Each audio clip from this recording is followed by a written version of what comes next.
Hello बच्चों आज हम लोग स्पर्श बुक के रैदास के पद इसके क्वेश्चन आंसर करेंगे। ठीक है, तो चलिए शुरू करते हैं। इसका पहला क्वेश्चन, पहले पद में भगवान और भक्त की किन किन चीजों से तुलना की गई है, उनका उल्लेख कीजिए। तो बच्चों पहले पूरे पद में ही भगवान और भक्त की विभिन्न चीजों से तुलना की गई है, तो हम देख लेते हैं। इसको हम क्वेश्चन को कैसे करेंगे, एक तरफ लिखेंगे भक्त की और भगवान की। ठीक है, तो हर लाइन में तुलना की गई है। भगवान की चंदन से और भक्त की पानी से, भगवान की बादल से और भक्त की मोर, भगवान की चांद से और भक्त की चकोर पक्षी, भगवान की दीपक से और भक्त की बत्ती से, भगवान की मोती से और भक्त की धागे से, भगवान की सोने से और भक्त की सुहागा से। ठीक है, अब इसका नेक्स्ट क्वेश्चन है बच्चों ये फर्स्ट क्वेश्चन जो है उसके पार्ट हैं, तो हमने एक पार्ट कर लिया। अब सेकंड पार्ट क्या है इसका, पहले पद की प्रत्येक पंक्ति के अंत में तुकांत शब्दों के प्रयोग से नाद सौंदर्य आ गया है। इसको समझो बेटा कि तुकांत, तुक लगाना मतलब सिमिलर, जैसा है ना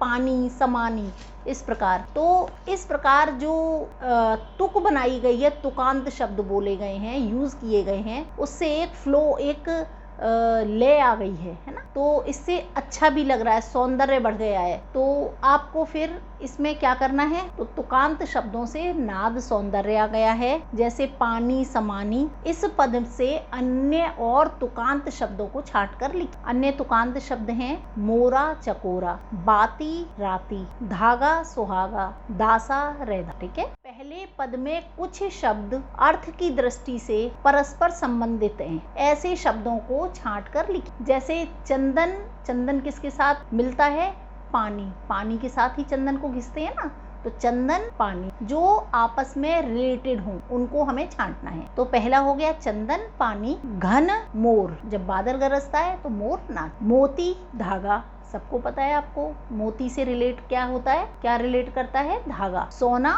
सुहागा। अब इसका बच्चों नेक्स्ट पार्ट है क्वेश्चन का, दूसरे पद में कवि ने गरीब नवाज किसे कहा है, स्पष्ट कीजिए। दूसरे पद में कवि ने गरीब नवाज ईश्वर को कहा गया है, क्योंकि वो गरीबों पर दया करने वाले हैं, दीनों का हित करने वाले। नेक्स्ट है बेटा इसका क्वेश्चन, दूसरे पद की जाकी छोटी जगत कऊ लागे ता पर तुम्हें डरे, इसका क्या मतलब है, इसका इस पंक्ति का आशय स्पष्ट कीजिए। इस पंक्ति का आशय है कि इस संसार में जिन लोगों को अछूत माना जाता है, या जिन लोग निम्न श्रेणी के, निम्न कैटेगरी के जो लोग हैं, जिनको बाकी लोग छूना भी नहीं चाहते, जिनको अछूत मानते हैं और छूने में दोष मानते हैं, ऐसे लोगों पर आप कृपा करते हो। आपके लिए मन में, आपके मन में उनके प्रति दया का भाव है, प्रेम का भाव है, उन पर आप ही कृपा करते। रैदास ने अपने स्वामी को किन किन नामों से पुकारा है, रैदास ने इन पदों में अपने स्वामी को, अपने ईश्वर को विभिन्न नामों से पुकारा है, जैसे गरीब नवाज,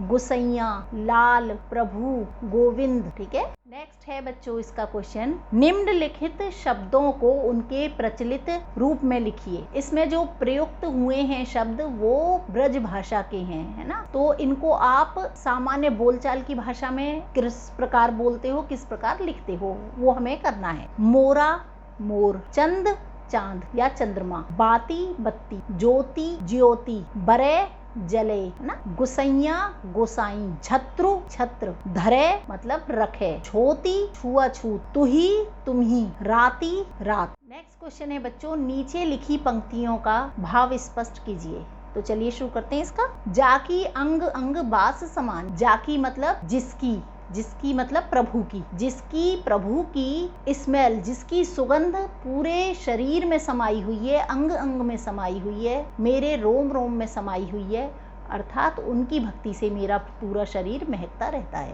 जैसे चितवत चंद चकोरा, जिस प्रकार चकोर नाम का पक्षी एक टक लगातार चांद को निहारता रहता है, उसी प्रकार भक्त अपने प्रभु के मग्न होकर दर्शन करता है। नेक्स्ट लाइन है बच्चों, जाकी जोत बरे दिन राती, इसमें बताया है कि प्रभु एक दीपक के समान है, जिसकी ज्ञान रूपी जोत हमेशा जलती रहती है, दिन रात जलती रहती है, और सब तरफ प्रकाश फैलाती रहती है। नेक्स्ट लाइन है, ऐसी लाल तुझ बिन कौन करे। तो इसमें कवि कहते हैं कि हे प्रभु, ऐसी कृपा आपके सिवा कौन कर सकता है। आप ही सबका कल्याण करने वाले हो और सभी पर दया करते हो, सभी दीनहीन सभी के सम्मान के लिए सबको ऊपर उठाते हो, सबको नीचे से ऊपर ले जाते हो। तो आप सब पर बहुत दया करने वाले हो, ऐसी कृपा आपके सिवा कोई नहीं कर सकता। नेक्स्ट है बच्चों, रैदास के इन पदों का केंद्रीय भाव अपने शब्दों में लिखिए। इन दोनों पदों में रैदास जी